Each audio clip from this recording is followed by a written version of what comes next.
Siapa yang tidak mengenal dengan penulis novel nomor 1 di Indonesia yang sekaligus lulusan Al-Azhar Kairo Mesir, yang karyanya sudah banyak dinikmati dalam bentuk buku maupun film layar lebar.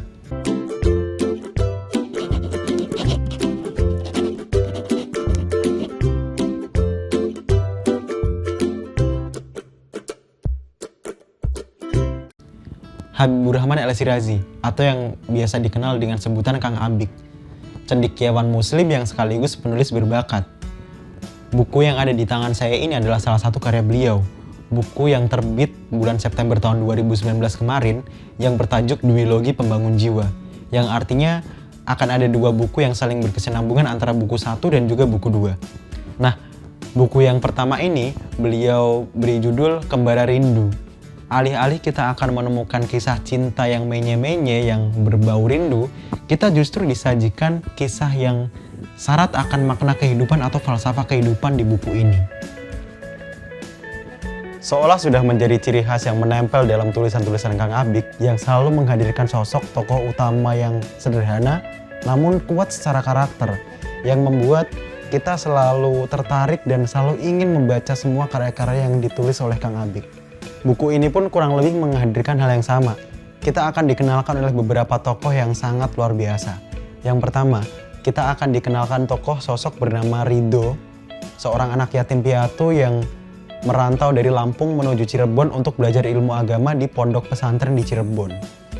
Kemudian kita akan dikenalkan dengan sosok bernama Syifa, yang tidak lain adalah adik sepupu dari Ridho, yang juga seorang anak yatim piatu yang hidup bersama dengan dua neneknya dan satu kakeknya dan satu adiknya yang masih kecil.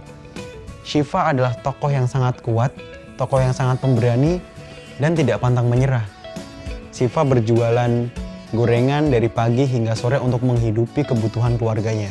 Sedangkan Ridho adalah sosok santri yang sangat cerdas, sederhana, pemberani, kuat karena seorang pesilat dan juga sangat patuh kepada kiainya, yang membuat Ridho menjadi seorang pendirian kiai atau santri yang selalu menemani kiainya kemana-mana. Di awal cerita kita akan dikenalkan juga dengan seorang perempuan cantik, anak Fakultas Kedokteran Unila Lampung bernama Lina.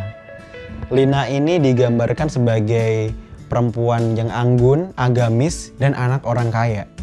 Tapi di setengah cerita buku ini, kita akan diberitahu dan dikejutkan oleh satu hal yang membuat kita tahu kenapa Kang Abik menuliskan ketiga tokoh tersebut. Karena ketiga tokoh ini ada saling berkaitan satu sama lain. Walaupun Ridho di Cirebon dan kedua tokoh yaitu Syifa dan Lina di Lampung, tapi semua akan bertemu dalam titik kumpul yang sama. Ini yang membuat buku ini sangat bagus secara alur cerita, karakter tokoh yang sangat kuat, dan juga konflik-konflik yang hadir di dalamnya.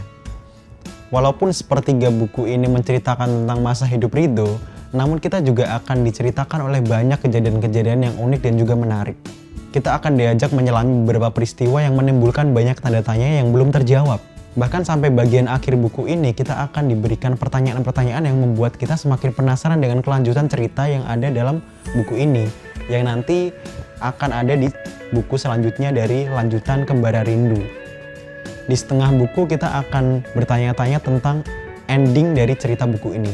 Namun di bagian akhir kita akan diberikan twist atau kebalikan dari apa yang sudah kita tebak sebelumnya. Bisa disimpulkan jika buku ini sangatlah menarik untuk dibaca. Selain itu, Kang Abik juga menyelipkan beberapa nilai-nilai atau hikmah-hikmah kehidupan dalam buku ini. Seperti biasa, Kang Abik selalu menyelipkan nilai-nilai agama, nilai-nilai kehidupan pesantren, dan juga nilai-nilai kehidupan santri. Buku ini menjanjikan pembelajaran-pembelajaran yang kaya akan hikmah, serta kehidupan dunia pesantren yang kaya akan nilai agama serta budaya. Secara garis besar, Kang Abik ingin menyampaikan kepada kita semua bahwa akhlak dan budi pekerti yang baik itu sangat baik untuk diamalkan dalam kehidupan kita.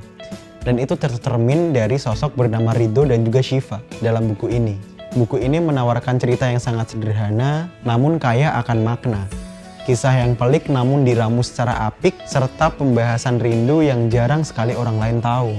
Dan ini adalah buku yang saya rekomendasikan untuk teman-teman semua yang ingin memulai hobi membaca, karena buku ini adalah salah satu buku yang sangat mudah untuk dipahami dengan gaya bahasa yang sangat mudah, tidak rumit, namun mempunyai nilai-nilai falsafah kehidupan yang sangat banyak di dalamnya.